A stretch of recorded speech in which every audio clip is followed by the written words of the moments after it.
UAE इस मामले को बहुत ही गंभीरता से देख रहा है। दुबई की शहजादी ने ट्विटर पर एक बयान जारी किया है जो संघ के कच्छेधारियों के लिए बहुत ही घातक है, क्योंकि दुबई की शहजादी का बयान सिर्फ एक बयान ही नहीं है बल्कि भारत पर किए जा रहे अपने एहसानों को जता रही है। दुबई की शहजादी ने ट्वीट करके कहा है कि भारत को हर साल $87 बिलियन हासिल होता है और इसका आधा सिर्फ 5 देशों से आता है, जिनमें UAE, Saudi Arabia, Kuwait, Qatar और ओमान जैसे देश शामिल हैं। दुबई की शहजादी इस बात को बता रही हैं कि दुनिया भर से भारत को $87 बिलियन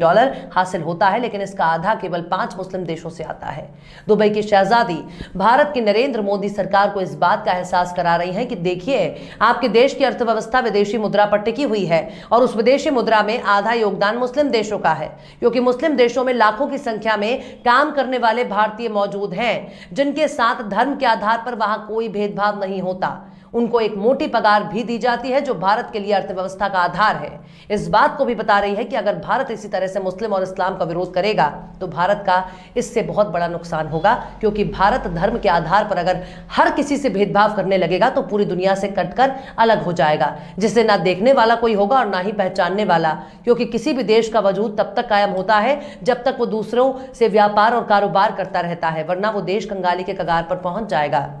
कुछ ऐसा ही इस वक्त बताने की कोशिश हो रही है, लेकिन अंधभक्तों को बिल्कुल भी समझ नहीं आ रहा कि भारत इस दुनिया में कोई अकेला देश नहीं है, बल्कि भारत के अलावा भी और भी कई ऐसे देश हैं जिनके साथ मिलजुल कर काम करने से ही किसी भी देश की तरक्की होगी। और तरक्की किसी एक व्यक्ति की नहीं होती, बल्कि तरक्की और हर नागरिक की होती है जो देश को आगे बढ़ाने में अपना योगदान देता है। सड़क पर घूम रहे हैं बेरोजगारों को जब मोदी सरकार अपने राज्य में कोई नौकरी नहीं दे पा रही है, तब यही लोग विदेशों में जाकर नौकरी करने के लिए मजबूर हो जाते हैं। ये लोग भी लाखों रुपए खर्च करके विदेश जाते हैं और वहां से अपने परिवार को चलाने के लिए पैसे कमाकर भेजते हैं।